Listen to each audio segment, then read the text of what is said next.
Am I here? I'm here. Look at that. No stress there. First of all, I just really want to thank Business North Harbour, Sherna, Janine, Sarah, over here. Let's give them a great round of applause, because what she's done, what these fantastic women have done for us women in business is actually give us a stress-free break where we can come and be ourselves as women and also be who we are as business people. So thank you, thank you, thank you. Now, I want you to picture a woman who is in a corporate environment. She has perfect blonde hair. She's tall. She wears her suits to work very well. In fact, she's a machine. She's the go-to person in her company, because if you want something done, you go to the busiest person, right? And that's usually the busiest woman, right? And she is the epitome of the perfect worker. She never seems ruffled. She gets it done. Her boss comes to her when anything goes wrong because they know that she's going to fix it. Every now and again she drops the ball, but that's okay because then she picks it up again. Now I want you to picture that same woman sitting on a bed with wet cheeks, her hair's dishevelled, and she's locked herself in her bedroom with all the medication she can find. And for the last 3 months, she has not been able to go to work. And her husband has rung me. At the end of his tether, he does not know what to do. And he says, she won't come out, but she says she'll speak to you. And so she picks up the extension. Hey, darling, how you doing? I can't take it anymore. Are you willing for me to help you? Yes. I'm going to ask you to do something a little bit odd. Are you willing to give it a go? Okay. What are you wearing on your feet? My slippers. I want you to take off your slippers and walk out into your backyard with the extension with you. Are you crazy? It's wet out there. It's raining. I know, doll. And then I hear her open the bedroom door, hear the patter of her feet as she walks through her house. The ranch slider moves, and I hear the rustle of her walking on the grass. I want you to find that tree that you've talked about, and I want you to put your hand on there. Okay, and now we're just going to breathe.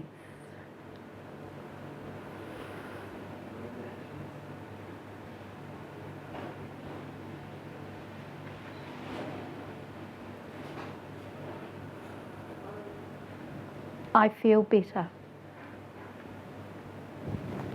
And then we get to the practicals. Has she eaten? Did she sleep? And all of that stuff. So on a scale of 1 to 10, 1 being not stressed at all and 10 being really, really, really stressed, where would you put this woman? Really stressed? A little bit stressed? 10? Off the scale? Yeah? 56? All right, so we can agree that she's really stressed. We can also agree that she's intelligent and capable and all of those other things, as well as really stressed. So how long do you think it took to de-escalate that stress for her to be safe and caring for herself? How long did that phone call from her husband ringing to her settling, how long do you imagine that took? Any guesses? An hour? 5-10 minutes? Yeah? 8 minutes. 8 minutes is how long it took to help someone who was off the scale de-escalate to a point where she could now take care of herself because her feelings had settled. So if we look at that and we look at ourselves in the workplace, imagine how we can manage our stress if we just took a moment throughout our day. If we just learned some skills, some little tricks, sort of ways to touch a tree in our workplace. Imagine if we were able to manage our stress, and imagine if our company had policies that said, we know people get stressed.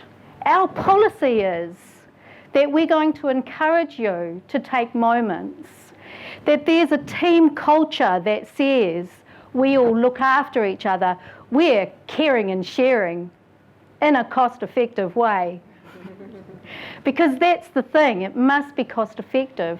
But the thing is that stress is costing every one of us in our businesses. 40% of productivity is lost due to stress. So if you take 40% of someone's salary, for each staff member you have, that's what it's costing your company in time and in lost productivity. It makes sense to have policies and procedures that allow staff to take a moment, a skilled moment in that team. Does it make sense? It does, doesn't it? Okay, so the law is now saying that in terms of the new health and safety regulations, that stress needs to be either mitigated or minimised in the workplace or addressed. So what that means is that stress is seen as a hazard, and if something happens or an accident happens and it can be tracked back to unmitigated or not acknowledged stress in the workplace, then that's the same as negligence or causing harm. So that's what the new laws are saying. And it doesn't have to be complicated. So I'm here today to say to you, let's really simplify this. Because as women, we know what feelings are. We are the pioneers, if you like. Imagine if we started acknowledging how we feel in the workplace and then just took a pragmatic moment to deal with it. Imagine how different our work days would be. So I'm going to show you a little skill, and it's something that I use and teach, and I hope it's useful for you. So if you get a phone call from someone and you know it's going to be difficult, and you're sitting at your desk and the phone rings and you pick up the phone, stand up. First thing you do is stand up, because you don't have to take that sitting down. Yeah? And then while they're speaking, if they've got quite a bit to say, stand on one foot. Because that gives you a leg to stand on. But also what it does is it reminds you to be balanced. It creates objectivity for you so that you are slightly removed rather than getting completely sucked into what they're saying. So you are there concentrating on your core, concentrating on being separate from that phone call. And then when it's your turn to speak, put your foot down. We have these cliches for a reason. And when you put your foot down, sometimes your conversation might look like this. But that's okay because it's entertaining. But then what happens is when you get off the phone, you have had a success. You're not having to deal with, I should not have said that. Oh, I wish I didn't say yes to that, but they were just in my ear and I wanted to get rid of them. What you've done is you have managed that conversation, so you have an experience of success rather than something more to manage. All right, so let's have a look at these wonderful goodie bags. What I really wanted to do with these goodie bags was have ways that you can experiment with stress management. So now take these cards out because they'll mess with your head. And so that's fun for me. But if you have a look at these cards, which one's bigger? They are the same, but separate them. Because every time I separate them, I can still, one always looks bigger. Yeah? But the purpose of this is that it's a stopgap. It's something where you're going, what's my mind doing today? Yeah? Chewing gum in the workplace?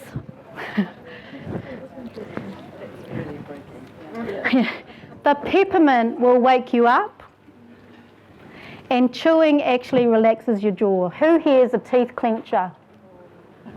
There's a few.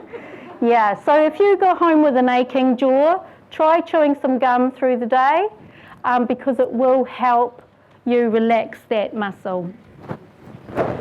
So what I want to encourage you to do is actually just give some of this stuff a go. The other thing is that one of our wonderful people who's given to us today, who is here, Virginia, have a stand up, Virginia, she's given us pens. Now the thing about pens and vision accounting is that she's given us really good ones, right? That makes a difference, doesn't it? Because that says that she actually cares about the people that she works with. And how far does care go? And the other person I want to acknowledge is Rosedale Pharmacy. They have been so generous. So she's given us some sleep drops. Protect your sleep. Protect your sleep. Have a sleep routine. Make sure you get some. Whether you believe in homeopathy or not, whatever you do, a sleep routine is really important. And instead of coffee in the afternoon, have a vitamin blast. Not a V, a vitamin blast. Because what vitamins will do is refresh you rather than make you hyper. And the only other thing here is I've put tissues in here because us girls need those sometimes. And did you know that when we're sad, our left eye cries first? Isn't that interesting? And when we're happy, our right eye cries first. So my invitation for you today is just get interested. Get interested in how you do it and what works for you and have a play. And so that's me today, and what I'm saying to you and what my message is you can outsmart your stress. Thank you.